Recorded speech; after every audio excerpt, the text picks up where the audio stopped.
ng childhood ko. Dapat may childhood ka rin eh. Kasi mas marami kang ginagawang kalokohan ng childhood. Kuya Bonoy, umalis yung anak mo. Nagmotor dalawa. Sabi ni ma'am, nakaupo talaga. Napalo. Mami, pareho kami ng sapatos nakikita ng mga tao. Parehong-pareho. Kasi magpalit kayo ng ate mo ngayon. Mami, ayoko. Nag-artista na rin ako. Mas sikat ang ate mo. Lumulong pa, kakasa. Magagalit sa amin sabihin niya, ako lang pala binenta niyo dyan sa...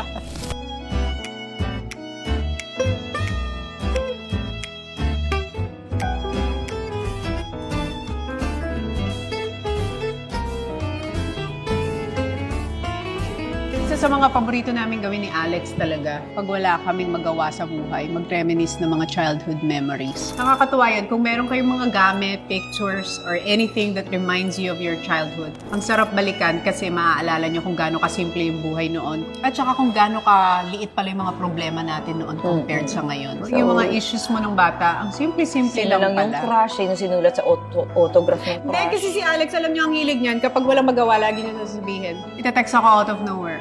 Mag-iyakan tayo.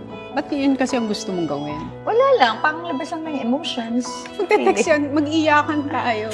Gusto niya mag-reminisce. So Okay, ngayon, start. magre-reminisce tayo. Video ka. Binigyan tayo Pinadalang ng kami hand-me-down. ng pinsan namin or kamag-anak Tito namin Logen. sa Amerika ng luma nilang video cam nung 90s. Usong-uso nun MTV Asia, ang gagawin namin, lahat ng mga kumot isasabit namin sa bintana or sa dingding, tapos gagawa kami ng course video. Music video. Music video ng course. Dreams yung sa'yo. Dreams or What Can I Do? Ako yung What Can I Do? Now here Diba? you go. Ginagano ko na pala yung kumot. see? Catherine, ihagis mo yung kumot. Ikaw mag-video You ka. want to Ang dami niyang layout. Tapos nung ako na, boys talaga, ate mag-makeup ako. Gusto ko violet din. Oo, di ba, Pinahiram niya 90s? ako ng body shop niya, tapos violet lipstick. Upo ka dito, tapos kunin mo yung kaboodles. Tapos ipapan kitang ganito, tapos hindi pa namin alam pa. Ihahagod daw niya sa paa ko. Tapos Tsaka ako ganun siya lang sa kakanta kama. ng...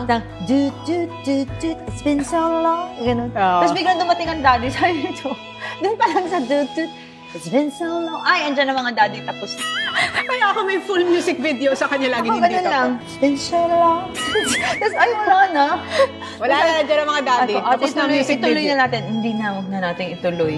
Tapos na music video. Pero ginawan mo naman ako ng cooking show. Ah, yes. Tuna sandwich. Ikaw ang director. Meron pa siya yung bond paper, ginanong pa niya sa dulo. Credits. Credits. Post. And of course, Telephone. the landline. Ito, ang dami natin ng story sa landline. Grabe. Ang lala nitong landline. Naalala mo yung kwento mo sa landline? Nagkakain na kami lahat sa apartment, buong family ng daddy. Tapos tumawag si Tito Ed, nanonood ka ng TV katabi ng landline. Buksan mo. Hello, Tito Ed. Hindi pa kami nagkakainan doon, nagdadatingan pala kasi nagsimba katabi ng apartment namin doon. Nagkain na ba kayo lahat? Pwede ba ako sumama? Tapos na. Bye. Tapos maya-maya, siguro mga 11 p.m. na, tumawag si Tito Ed o tumawag si Tita Minnie, di ka na nakabalik, di ka na nakapunta rito. Bay, sabi ni Celestine, tapos na raw. Nag-uwian lahat sila kasi nagulpe. Talaga pala magsisinungaling ka ng wala. Tinamad lang siya magsabi. Nagtataka din ako sa kanya nung ba't niya kailangan. Tapos na. Sabi ni Daddy, grabe to, kailangan magulpe. Magsiuwian na kayo. Nagulpe siya nung gabi. Na-belt ako. Tapos meron kaming hobby ni Alex. Lagi namin, madalas namin biktima dito, Tita Ruby. Kaganyan kami.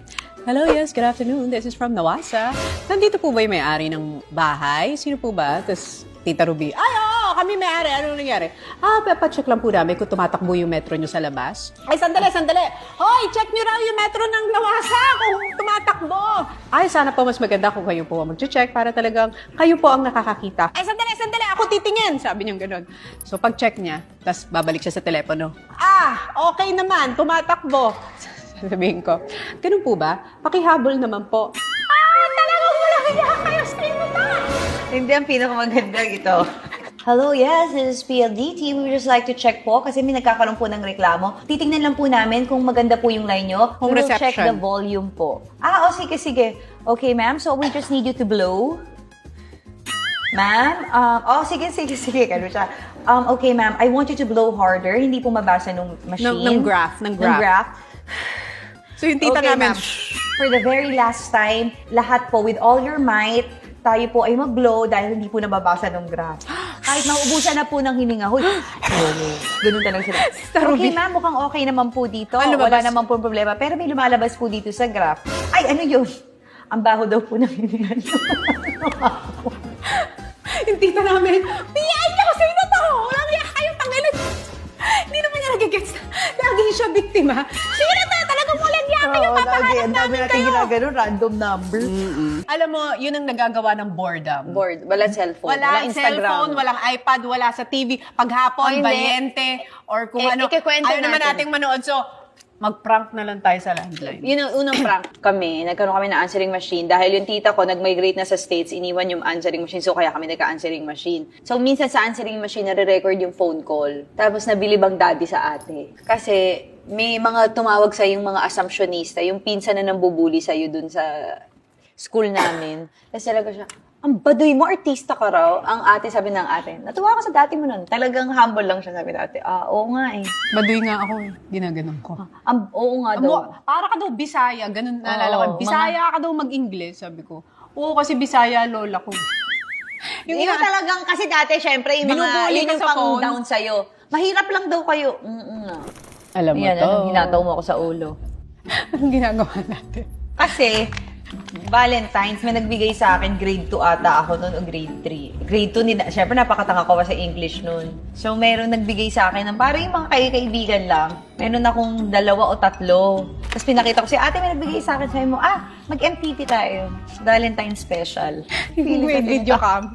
Tapos kunwari VJ kaming dalawa. Tapos, edi, nag-aayos tayo ng likod, inayos mo pa yung backdrop, tapos nag-ilaw Kasi ka, uso nag-ano nun ka. MTV Asia. Tapos ako, nag-ayos na rin ako. Syempre, hello.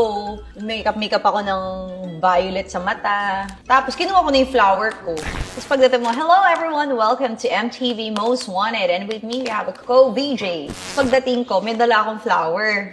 Tapos sabi mo, So, where's mine? sabi mo, oh, why do you have flower? Oh, because it's Valentine's Day. Sabi niya, where's mine? Sabi ko, I don't know. Kasi, hindi mo English, I don't know. Anong Sabi ginawa? mo, sa'yo akin. Sabi ko, akin na yan. Ganun niya ako. Aba ko, Sabi ko, umiyak ako. Napanood pa ng Mami Pinty yun. Tapos binugbog ako. Napakasalbahe mo talaga sa kapatid mo. Kinuha ko, Sabi tapos niya. pinagaganyan ko sa ulo niya. Umiyak ako. This. Anong Ikaw, memory? anong memory mo dyan? Nahataw mo ako niyan. Lagi. Pag nakita na niya, natotrauma na siya Tabi dyan. nung ano namin, stove. Kasi Kukunin paalam na niya, paghahampasin ko na siya. Yun. What about this? Alam mo yan. Ba't parang puro childhood ko? Dapat may childhood ka rin eh. Kasi mas marami kang ginagawang kalokohan ng childhood. Kwento mo yung pandesal na nasa plastic. Of course, nung bata ako, hate natin ang pandesal as baon. Sarili Tapos mo. inilagay lang ata ng daddy ng keso. Sa plastic, oo. O tsaka keso or something. Pero parang nabugbog ka kasi. Hindi, to sabi ko, shock. Sabi ng daddy, ito na ang baon mo, hindi ka na magbibigyan ng pera. Binigyan akong pandesal. Sabi ko, hindi talaga ako maglalabas ng pandesal. Kasi parang, tapos isang piraso. Kasi mga klase mo, bacon, hotdog, tapos ano yan, cheese pimiento. Tapos ikaw, shucks, mahirap talaga, hindi pa pwede. Yun na nasa isip ko, hindi ko to ilalabas. Pagbukas ang backpack niya, ang baho! Hindi, tapos may one time, ang daddy ko, kasi nga ilalagay pa niya sa baunan, binuksan niya yung baunan. Kasi nga ano lang naman yun eh, parang kunwari, this week, 1 beses ka bibigyan, this week, 2 beses. So yung isa, sabi niya, sa baunan ko ilalagay, nakalimutan ko ilabas sa baunan. Yung pagbukas ng daddy sa baunan, nakita niya yung bulok na pandesal. Ano? Binato sa buka.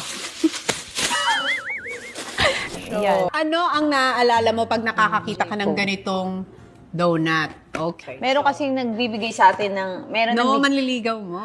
Hindi naman, di ko kinakasino manliligaw yun. Or dinidate mo. Hindi dinidate. O sige, fine. May nanliligaw sa akin ata. Hindi ko alam. filter pa. Parang may nanliligaw sa akin nun. So, nagpapadala siya lagi. Sabi niya, ano bang favorite mo? Sabi ko, favorite ko yun. Basta yung may Oreo, tsaka may almond. Ikaw nagpatikim. Nagpadala siya ng 2 box. Nasa taas lang ako, hindi ako bumababa kasi nga depressan din ako nun.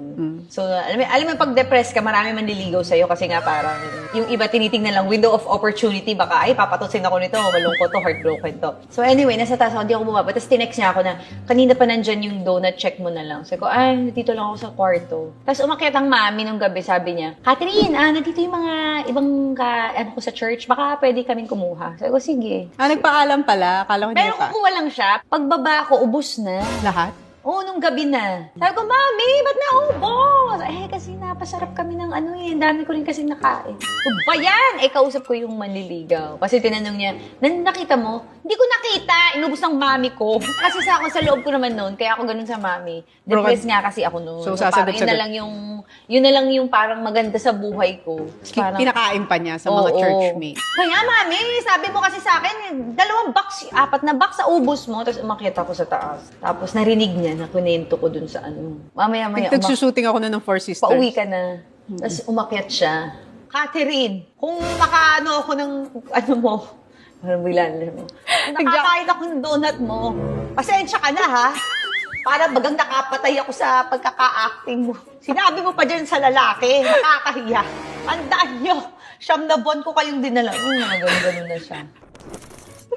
Kiss me, I'm famous. Kasi ang ate noon dati, pagka after work, naalala mo yun, basta kukuha ka lang ng kahit anong t-shirt, tapos papalit ka lang, tapos yun na, pants, tapos na, tanggal makeup. Ito yung nakuha kong t-shirt. Tapos pababa nung ano, syempre ako naman noon, Sa wala church. naman akong damit noon, so parang kung ano yung outfit ko ngayon, talagang ipinag-isipan ko yun ng maganda, talagang ito yung mga pormahan ko. Ang ate galing sa SOP ata noon. So pagdating namin dun pababa, sabi ng Sa ate, church. "Shucks, mommy, hindi ako makababa."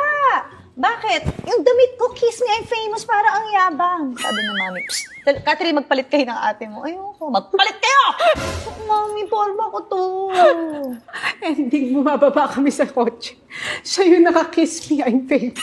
Kasi ayokong bumaba na ito yung suot Ano ko. yan, Sabi ko kasi, pa-heart yun na ganun? ang yabang ko naman, mami, ito yung suot ko. Siyempre, artista na ako noon. Mami, ang pangit ng t-shirt Ay, ko. meron pa yan recently sa Dubai tayo. May nakasabay tayong artista. Tapos sabi ng ate, ano susuot kong Sapatos. shoes? Sapatos. Sabi ko, ito na lang ate, cute yung forma na yan. Tapos pagdating doon, sabi niya, Mami, dami ng artistang dami ng taong nag-aabang sa ate. Nakasabay namin sa artista, Mami, pareho kami ng sapatos, makikita ng mga tao, parehong-pareho. Kasi magpalit kayo ng ate mo ngayon na, Mami, ayoko, magpalit kayo. Kasalanan mo yan, ikaw daw nagpasuot niyan. Ako na naman, sabi ko, Mami, ayoko, nag-artista na rin ako. Mas sikat ang ate mo. Gumunong pa, kakaasa. Kasi hindi na niya alam, papalabas na kami. Blur out ng aeroplano. Sabi ko, ayoko, Mami. Sige na, dali mo. Nakakahiya yan. Sabi ko, Mami, artista. Mami, artista na rin ako. Artista na ako noon, mga 24 din. Sabi niya, mas sikat ang ate mo. Mami, sikat, palit na kayo. Sorry, ha? Sorry, ha? Magagalit mo kami sabihin niya, ako lang pala binenta niyo dyan. Ikaw, magkwento niyan. Ako kasi nung bata, talagang daredevil risk taker. Wala akong pakialam. Tsaka pag may gusto ako isang bagay, Gagawin niya talaga. Gagawin ko talaga kahit hindi ko alam. Ang ginagawa ko nung pag nagmumotor ang daddy, tinitingnan ko kung paano niya tinatadyakan yung pedal, kung paano umandar, brake. So habang nagmumotor siya, pag nasa likod ako, ganito pala magmotor. So sabi ko, memorize ko na lahat ng gagawin. Pag umalis sila, Nag-practice ka noon. Catherine, magpa-practice lang ako, mga 30 minutes. nilabas ko Nag-practice yung ka. labandera natin, di ba? Ate Gia. Oo, kinuha ko yung susi. Tapos sabi niya, uy, marunong Dia, ka ba magmotor? Oo, marunong ako. Sabi kong ganun. Tapos nung nakita ko, ay, shucks, kaya ko from observing to yung ginagawa. Naman yan, nakita ko umiikot siya. Tapos Oo, sabi niya, umiikot talaga ako sa ampas ka na. Ginawa ko. Kasi alam mo kung ba't wala kaming pagkain, wala kaming grocery sa bahay. Oo. Gutom na gutom kami sa amin. Punta tayo kay na Tita Ruby. Kukuha tayo ng pagkain. Ang mami ko, susunduin ng tita ko from the airport dahil after 7 years, umuwi siya. Tapos first time niya umuwi. Pagdating sa bahay, sabi ni Bia, Kuya Bonoy, umalis yung anak mo. Bakit? Anong ginawa? Nagmotor dalawa. Ang mami ko pababa, alam mo, Nida, grabe. Hindi, nakatayo ka Oo nga. dapat. Nung sinabi, Nasa kotse pa siya. Dida, grabe. Kasi ka-close yung kapatid. Miss na miss kita, grabe. Pagbaba, sabi ng daddy, Pinti, pababa ng kotse. Bakit? Ang mga anak mo, nagmotor, kasama dalawa. Si Celestine, inang kasi. Sabi ng mami, napaupo talaga. Napalo. Siya. Kasi galit na galit siya. ito, oats. Alam mo na yan. May time talagang di namin alam anong pumasok sa kukote ng daddy namin na araw-araw ang almusal namin, oats. Hindi, kasi ang daddy ko, ang mas may time sa umaga. Ang mami tulog kasi nga may office pa. So, ang daddy ko, ang gagawin niya, siguro sabi ng daddy, mami, bigyan mo ng agahan yung mga anak mo. Tinamad na siya, Quaker Oats na lang lagi araw-araw. Araw-araw na ginawa. Talagang masusuka na kami. Sabi ko, Catherine, bag ito oats Ay, na hindi naman, na, hindi ko na kaya. sabi mo, hindi na ako papayag nito. Paka-arte namin. Ito na yung katapusan nitong Quaker Oats. Tapos nakita niya naglilinis ang daddy ng kotse. Tuwing maglilinis ang daddy, sasabay niya. Pag alis ng daddy, kukunin niya yung Quaker Oats, itatapon niya sa basura. Tapos nakita ko, galing ng ate, nauubos na niya. Tapos magdadating daddy. Tapos pag alis ng Kasi daddy. hindi ka talaga pwedeng umalis ng... Hindi ka pwedeng pumasok sa school pag di mo ubus yung oats. So, ang gagawin ng ate, tayo siya ng tayo pag dadating ang daddy. Nung huli na niya, nabukin siya. Pag ganun na ng daddy, anong ginawa mo? Kain ng Quaker Oats. Sabi ko, oh shucks, hindi nag-work ang sa ate. Tapos bigla ako naisip, alam ko na. So, habang naglalakad ng daddy, binuls ako. Sa kanya, tinago sa bulsa. Ay, syempre, parang nakita ko, kasi binigyan uli ang ate na madami eh. Oo, lalo ko sa Ubusin mo yan! Sabi ko, okay, ito ka ngayon. Bulsa ko lahat. Tapos pagdating Tapos kung yung mukha mo nung malalaman namin, bakit ho yung mga, mga anak ninyo, parang antitigas ho, parang na-almirolan po yun. Ito naman. Ay, yan ang talagang laging kalaban natin yan ng bata. Ito ang number one na talagang choice of weapon ni Daddy Bonoy. Talagang pag narinig mo ng kinukuha yan, patay ka na, dadapa na yan, tapos 1, 2, 3. Ba't nga belt, no? Naging ano? Para discipline. Pero hindi na kami nabe-belt nung nagdalaga na tayo. Ako huli ko siguro 20. Ito, picture. Picture. School ni Catherine, St. Paul, dati. Happy sila, di ba? Pero, Butik na hindi makagraduate. tinatawag ang mamit daddy ng principal at sinabing hindi po magmamarcha si Alex. Sa dami ng kalokohan niya sa school. Natutulog sa hallway, sumisit in sa ibang class. Ito yung mga close natin magpipinsan na nangungulangot pa rin ako. Ito yung personality ni Alex dito. Oh. Di ba matino kaming lahat? Sino yung nangungulangot? Oh, kamukha mo si Polly. Di Mukha ba? niya si Polly. Yan siya. Hindi siya to. Pinsan ko to. Itong ate. Polly. Ikaw din, kamukha mo. Kamukha ko si Polly. Pakita Hindi, mo. ang pangit ka talaga ng bata rin eh. Parang, Uy, ano, mo offend ang mami. Hindi, Sabi niya, pag Catherine, nakikita huwag ko mong parang... ginaganyan ng sarili mo, napakasalbahe mo. Hindi, pero cute na cute naman sa akin ng buong pamilya ko na naaalala ko. Ayan Di na. ba? Yan ang una kong audience, 4. Pasko, TUMC. Yung dalawa hindi pa paying attention sa'yo, sa 4 na yan. Yan ang audience. Yan, pag kumakanta ako nun, yan lang ang nakikinig sa akin, 4. And of course, the graduation pic. Kakaasar yung bangs mo.